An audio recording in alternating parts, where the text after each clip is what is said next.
se terminó la cuarentena, el gobierno anunció que se levantaba, que se flexibilizaba, pero ¿qué pasa con el transporte? ¿Puede viajar cualquiera ya en el transporte público? ¿Todavía siguen las restricciones?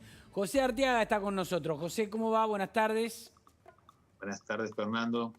Dire- Valoro tu introducción. El Sí. transporte público de pasajeros todavía es para trabajadores exceptuados, esenciales.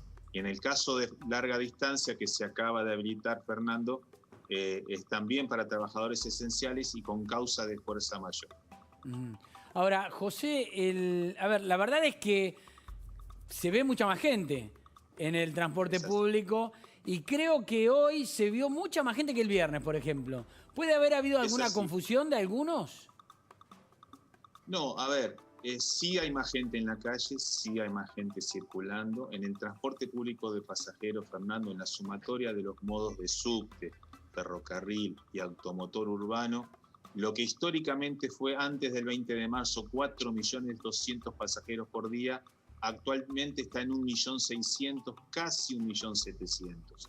Por eso la semana pasada el Ministerio de Transporte, como autoridad de aplicación, dispuso la frecuencia máxima.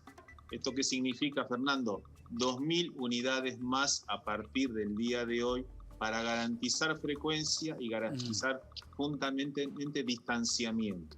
Esta nueva etapa de la cuarentena tiene que ver claramente con el distanciamiento, en permitir seguir trabajando, seguir abriendo nuevas realidades de la economía, en la apertura de la economía, sobre todo en la región metropolitana, pero teniendo especial atención y precaución en el transporte público de pasajeros. José, ¿cómo resistió el transporte público, también el de larga distancia, y los diferentes tipos de transporte en todo el país?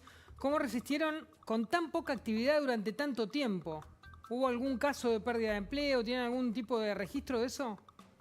Hasta ahora no, por suerte, en el sentido de que el Estado ha hecho una transferencia más importante en su historia del sector público del Estado al sector privado, las ATP, y entre otras modalidades y otros subsidios en función de garantizar, por ejemplo, el retorno de miles y miles de argentinos a sus hogares entre marzo y junio de este año, y también la actividad de trabajadores golondrinas estacionales de una provincia a la otra ha permitido la continuidad en una mínima escala del transporte de larga distancia. En el mes de noviembre vuelven una primera etapa de trabajadores exceptuados y esenciales, o porque por razones de fuerza mayor tengan alguna atención médica o de adulto o de familiar. Esto los permite circular, pero como bien decís, en estos primeros días, primero interviene la autoridad jurisdiccional, las provincias, permitiendo el ingreso de estos pasajeros y la venta de unidades. Y segundo también, cada provincia y autoridad de jurisdicción dicta su propio protocolo. Esto significa con qué características las provincias admiten la recepción de pasajeros. Y en el Tiene que caso del ver transporte con la escolar, por autoridad ejemplo, sanitaria, tiene que ver con la autoridad sanitaria, con el nivel de contagio, con el nivel de camas y cómo está el sistema sanitario.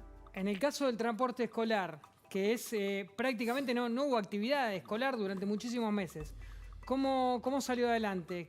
¿Conoce algún caso o algún tipo de asistencia? El transporte escolar está regulado mayoritariamente por los municipios, por ordenanzas municipales y en jurisdicción de las provincias, excede la jurisdicción nacional.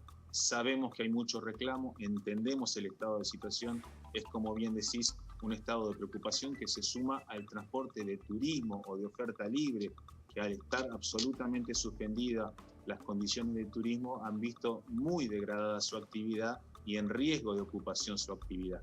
En estos temas es donde el Estado, en el Ministerio de Producción y de Transporte, están analizando el estado de situación.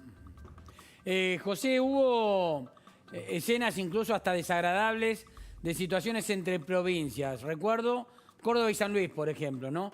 De vecinos que estaban de un lado de una barricada, del otro lado de la barricada, y decían, pero yo vivo acá, pero trabajo ahí enfrente. Y ya enfrente era otra provincia, y no podían entrar, porque los vecinos prácticamente que atrincherados de un lado no lo dejaban cruzarse. ¿Eso está solucionado? ¿Cómo están esas situaciones? Sí, Fernando, por eso en el protocolo y en el acuerdo de la apertura de larga distancia, la principal razón y autoridad es la provincia, ¿sí? En función incluso de su situación epidemiológica y sanitaria.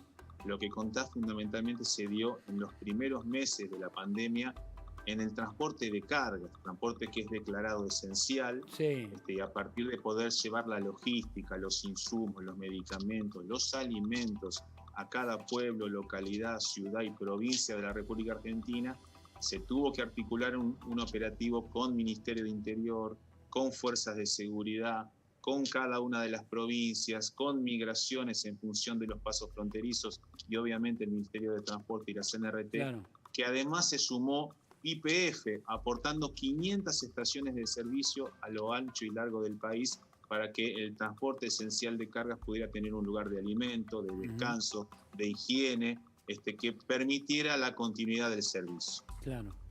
Bien, José Arteaga, gracias por todos los detalles.